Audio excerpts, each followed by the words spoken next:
Medina Munawwara की एक सर्द रात, ऐसी सर्द रात थी कि चरिंद परिंद इंसान सारे ही अपने अपने घोंसलों में या घरों में दुबके हुए थे। कोई बाहर नहीं निकलता था। मगर इस सर्द रात में दो शख्स मदीने की गलियों में घूम रहे। हुलिये से ऐसा लग रहा था कि एक आका है और दूसरा गुलाम है, और चलने का अंदाज ये बता रहा था कि चहल कदमी नहीं बल्कि किसी ख़ास मकसद के लिए जा रहे हैं। दोनों चलते चलते मदीना मुनव्वरा से बाहर मशरिक में हर्राए वाकिम एक इलाके तक निकल आए। आका ने अपने ग़ुलाम से कहा कि ए असलम, एक झोपड़ी है और उसमें आग जलती हुई नज़र आ रही है। इस अंधेरे में कौन है जो यहाँ पर क्या कर रहा है?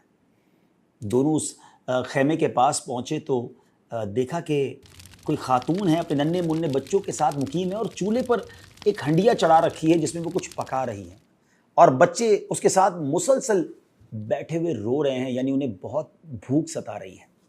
आका ने सलाम किया और ख़ातून ने उसको तवज्जो किए बग़ैर सलाम का जवाब दिया। आका ने घर में दाखिल होने की इजाज़त तलब की तो ख़ातून ने कहा कि कोई खैर का काम है तो आओ, वरना हमें तुम्हारी कोई ज़रूरत नहीं है। आका देख रहा था कि वो ख़ातून बड़ी बेरुखी से जवाब दे रही हैं, इसका मतलब वो बहुत दुखी हैं। आका ने उससे इस्तफसार किया, सवाल किया कि बीबी तुम कौन हो और ये बच्चे क्यों रो रहे हैं? तो औरत ने कहा कि मैं मदीना मुनव्वरा की रिहायशी हूँ, मेरे बच्चे बहुत भूखे हैं, इस वजह से रो रहे हैं। तो आका ने कहा कि हंडिया में क्या पका रही है?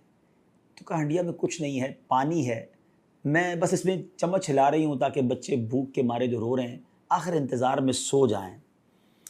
दुखियारी खातून ने अपना दुख बयान करते हुए फरमाया कि मैं एक गरीब औरत हूँ, मेरे पास इतने भी अखराजात नहीं है कि मैं अपने बच्चों को खाना खिला सकूँ, उनका दिल बहला रही हूँ, लेकिन हमारे अमीरुल मोमिनीन हैं जिनको हमारी ख़बर ही नहीं है, हम उनके महकूम हैं, वो हमारे हाकिम हैं, हम उनकी रियाया हैं, उनका हक़ बनता है कि वो हमारी खबर गिरी करें, मगर हमारा तो वक्त जैसे तैसे गुजर जाएगा, लेकिन कल बरोज़ क़यामत अमीरुल मोमिनीन और हमारे दरमियान अल्लाह अज़्ज़ा वजल फ़ैसला फ़रमाएगा, और यकीनन आखिरत की पकड़ बहुत सख्त है। जब आका ने उस दुखियारी औरत का दर्द सुना तो आप दीदा हो गए और दर्द भरे लहजे में कहने लगे कि ए बीबी, अल्लाह तुम पर रहम करे, तुम्हारी मुसीबतें और परेशानियां दूर फरमाए, लेकिन अमीरुल मोमिनीन को क्या मालूम तुम किस हाल में हो, उसका क्या कसूर है? तो बूढ़ी औरत ने कहा कि वो हमारा हाकिम है और हमसे गाफिल है, इसे मालूम ही नहीं कि हम किस हाल में हैं। बहरहाल आका उस दुखियारी औरत का गम सुनकर ख़ुद भी आप दीदा हो गया, घर से बाहर आया और अपने खादिम असलम से कहा कि ए असलम जल्दी चलो। वो दोनों फिर उस सर्द रात में चलते हुए मदीना मुनव्वरा की अंदरूनी आबादी की तरफ आ गए।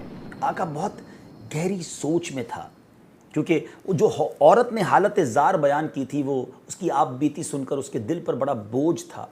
बहरहाल वो आका गल्ले के अनाज के गोडाउन के पास पहुंचा, अपने खादिम से कहा कि जल्दी जल्दी एक बोरी लो, उसमें आटा भरा गया, खजूरें डाली गईं, कुछ रकम भी डाली गई, खाने पीने का सामान भी। और जब ये पूरी बोरी तैयार हो गई तो आका ने असलम से कहा कि असलम, मुझे जल्दी से मेरे कंधे पर ये बोरी रख दो। असलम कहता है हुजूर, मैं आपका खादिम, आप मेरे आका, बोरी मैं उठाऊँगा। तो एक तारीख़ी जुमला उस आका ने कहा कि आज इस दुनिया में तो तू मेरे हिस्से का बोझ अपनी पीठ पर उठा लोगे, लेकिन मेरी तकलीफ़ क़यामत के दिन कौन बर्दाश्त करेगा जब कोई किसी का बोझ जान नहीं उठाएगी और किसी को किसी की तकलीफ़ ट्रांसफ़र नहीं की जाएगी। अब इसके बाद ये अजीब हुक्म था कि ग़ुलाम के होते हुए आका ने उस बोरी को उठाया। दोनों फिर तेज़ तेज़ चलते हुए फिर उस बुढ़िया के खेमे पे पहुँचे। अब उसने आका ने जाकर बुढ़िया की झोंपड़ी में, उस खेमे में अपनी बोरी को उतारा, खाने पीने का सामान निकाला गया। हंडिया के अंदर अब बाकायदा खाना बनने लगा। पहले तो पानी गर्म हो रहा था ना, और आका आग भी जलाता रहा, उसे फूंक भी मारता रहा, यहाँ तक कि उसकी दाढ़ी के अंदर से धुआं जो है वो निकल कर बाहर आने लगा। और खाना पकाते पकाते उस आका ने जब खाना तैयार हो गया तो चूल्हे से हंडिया को उतारा और औरत से कहा कि कोई बड़ा बर्तन ले आओ। औरत बर्तन लाई, उस पर खाना डाला गया। अपने हाथों से आका ने उसे ठंडा किया। जब खाना ठंडा हो गया तो बच्चों को करीब बुलाया, अपने हाथों से उन बच्चों को खाना खिलाया। जब बच्चों ने पेट भर कर खाना खा लिया, खुश हो गए, तो अब उसने बच्चों की दिल जोई के लिए उनके साथ खेलना शुरू कर दिया। बच्चे खिलखिलाकर, जो बच्चे थोड़ी देर पहले रो रहे थे नाजरीन, अब वो बच्चे हंसने लगे। अब आका ने जब ये सब कुछ हो गया तो बकिया खाना खातून के पास छोड़ा और अपने खादिम असलम के पास सुकून के साथ आकर बैठ गया और उसके कंधे पर ऐसे हाथ रखा कि जैसे अब बहुत बड़ा बर्डन जो है, बोझ जो है वो उतर गया। وہ خاتون اس کی طرف متوجہ ہوئی اور کہنے لگی کہ تم اتنے شفیق اور رحم دل ہو، اس مصیبت کی گھڑی میں تم نے ہماری داد رسی کی ہے، بچوں کے چہروں پر مسکراہٹ کے موتی بکھیرے ہیں، میں کس منہ سے تمہارا شکریہ ادا کروں؟ اللہ ہی تمہیں اس کی بہتر جزا عطا فرمائے گا۔ حقیقت تو یہ ہے کہ تم امیر المومنین بننے کے مستحق ہو۔ تو اب اسلم دیکھ رہا تھا کہ اب اس آقا کے چہرے پہ سکون اور واضح تبدیلی نظر آ رہی تھی، ہی بیکمنگ ریلیکس، وہ اس کے چہرے پہ ریلیکس آ رہا تھا، سکون آ رہا تھا۔ اس آقا کی جگہ کوئی اور شخص ہوتا نا ناظرین تو وہ اپنی تعریف پر پھولے نہ سماتا اور جا کر لوگوں میں اپنے اس کارنامے کو بیان کرتا چوڑے سینے کے ساتھ کہ میں نے رات کے اندھیرے میں جا کے ایک بڑھیا کی یوں مدد کی ہے۔ لیکن اس آقا نے اس تعریفی کلمات پر بالکل توجہ نہ دی اور کہنے لگا کہ اے بی بی جیسا تم کہہ رہی ہو میں ایسا بالکل نہیں ہوں، اور امیر المومنین کا بننے کا حقدار یہ تو بڑی عجیب بات ہے۔ ہاں ایک بات ضرور ہے کہ جب تم کبھی امیر المومنین کے دربار میں آؤ گی تو مجھے وہاں ضرور دیکھو گی۔ پھر آقا اللہ عز و جل کا شکر ادا کر کے اپنے خادم اپنے غلام اسلم سے کہتا ہے، اے اسلم بھوک نے ان بچوں کو جگا رکھا تھا اور بھوک انہیں مسلسل رلا رہی تھی، جب میں نے ان کی یہ حالت دیکھی تو مجھے اپنے بچے یاد آ گئے۔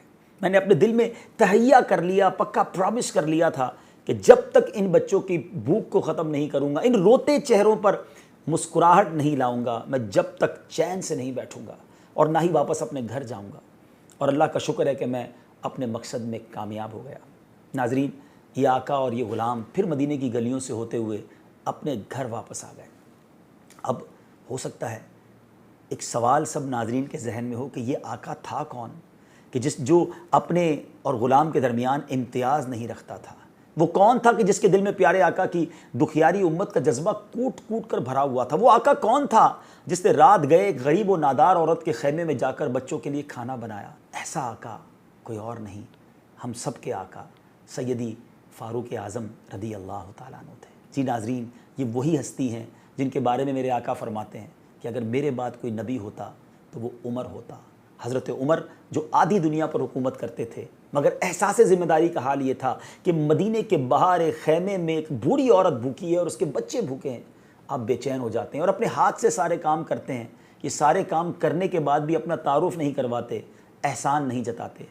اللہ کرے کہ میں اور آپ بھی احساس ذمہ داری اپنانے والے بن جائیں۔